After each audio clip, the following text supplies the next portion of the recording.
Selamat malam, kami dari kelompok 5 akan mempresentasikan hasil kerja kelompok kami dengan tema potensi limbah industri perikanan dalam pembuatan konsentrat ruminansia. Langsung saja perkenalkan, nama lengkap saya Evita Viverena dari kelas C. Nama saya Adinda Mesak dari kelompok C.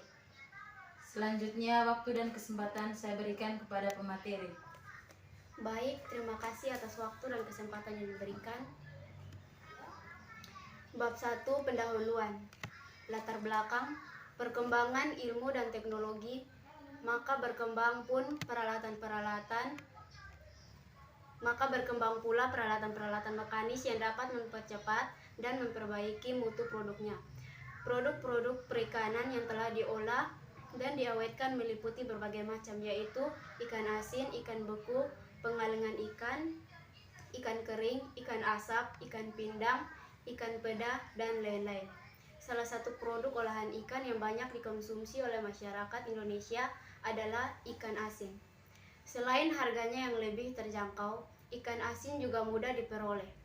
Ikan asin juga memiliki kandungan protein yang lebih tinggi dibandingkan ikan segar. Menurut Hadjani 1995 dalam Sari 2011, kandungan protein ikan segar per 100 gram sebesar 17%. Sedangkan kandungan protein ikan asin per 100 gram sebesar 42%. Kandungan lemak ikan asin sebesar 1,50%. Lebih rendah daripada ikan segar, yaitu 4,50%. Hal ini menjadikan ikan asin lebih menguntungkan dalam hal kesehatan. Industri perikanan di Indonesia cukup banyak jumlahnya dan terkonsentrasi pada beberapa lokasi khusus seperti Muara Baru dan Muara Angke dan Muncar. Setiap industri di wilayah Muncar rata-rata menghasilkan sekitar 15-20 kg limbah ikan padat setiap harinya. Sedangkan di Muara Angke dan Muara Baru setiap harinya rata-rata menghasilkan 30-45 kg limbah ikan padat atau mencapai 271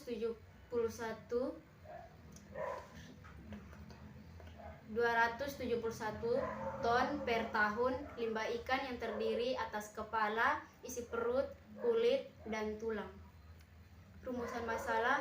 Berdasarkan latar belakang, maka rumusan masalah adalah bagaimana pembuatan konsentrat ruminansia dari limbah industri perikanan. Tujuan untuk mengetahui pembuatan konsentrat ruminansia dari industri perikanan.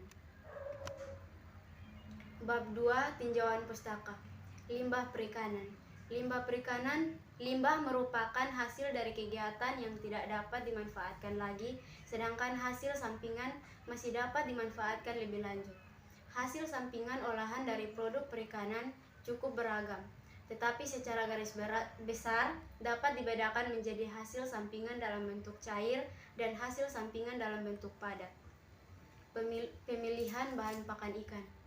Bahan pakan buatan merupakan hasil pertanian, perikanan, peternakan, dan hasil industri yang mengandung zat gizi dan layak digunakan sebagai pakan.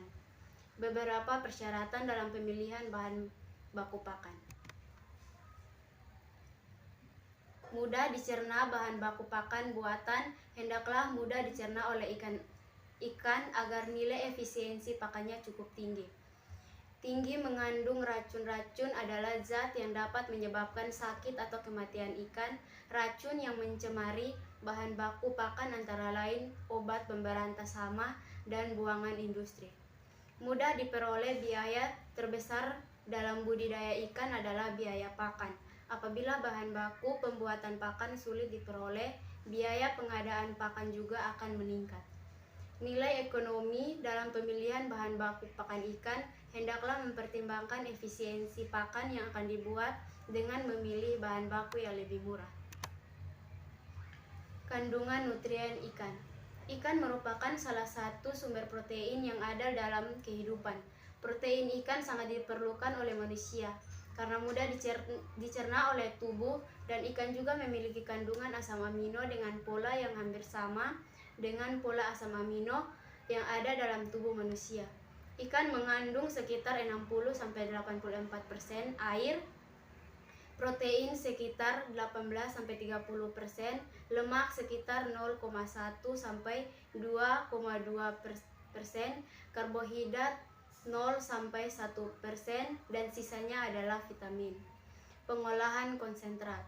Konsentrat adalah suatu bahan pakan yang dipergunakan bersama bahan pakan lain untuk meningkatkan keserasian gizi dari keseluruhan pakan dan dimaksudkan untuk disatukan dan dicampur sebagai suplemen atau pakan lengkap. Konsentrat bertujuan sebagai makanan ternak penguat yang kaya karbohidrat dan protein seperti jagung, bekatul, dan bungkil-bungkilan. Konsentrat digunakan terutama pada saat pertumbuhan pada masa kebuntingan maupun saat menyusui bagi induknya. Bab 3. Studi kasus atau permasalahan yang diangkat. Tepung ikan merupakan salah satu hasil olahan perikanan yang memanfaatkan hasil limbah suatu industri perikanan dan hasil penangkapan ikan yang berlebihan. Mutu tepung ikan dipengaruhi oleh bahan baku yang digunakan, metode pengolahan serta cara dan lama penyimpanan. Proses pembuatan yang semakin baik diharapkan dapat meningkatkan kualitas dan kuantitas tepung yang dihasilkannya sehingga dapat meningkatkan dan memenuhi kebutuhan tepung ikan dalam negeri. Bab 4. Pembahasan tepung ikan. Tepung ikan merupakan salah satu bahan baku pakan yang banyak mengandung protein. Protein ikan dibutuhkan karena selain mudah dicerna, juga mengandung asam amino dengan pola yang hampir sama dengan pola asam amino yang terdapat dalam tubuh ternak. Pada umumnya, para peternak menambahkan tepung ikan dalam formula pakan ternak untuk merangsang pertumbuhan daging ternak mereka. Metode pengolahan. Pengolahan tepung ikan pada prinsipnya adalah perubahan bentuk dari ikan utuh menjadi tepung ikan melalui tahap pemasakan, pengepresan, pengeringan, dan penggilingan. Sedangkan teknologi pengolahannya dapat ditentukan berdasarkan ketersediaan bahan mentah yang akan diolah. Jika bahan mentah yang akan diolah menjadi tepung ikan terdapat dalam jumlah yang besar dan teraturnya pengadaannya, maka dapat dipilih cara konvensional yang lazim digunakan dalam industri tepung ikan. Bab 5. Penutup. Kesimpulan, pembuatan tepung ikan dari limbah ikan merupakan salah satu usaha dalam memanfaatkan limbah perikanan. Proses pembuatan tepung ikan menggunakan metode konvensional yaitu persiapan bahan baku, pemasakan, pengepresan, pengeringan, dan pengangin-anginan. Sekian dari kelompok kami. Terima kasih.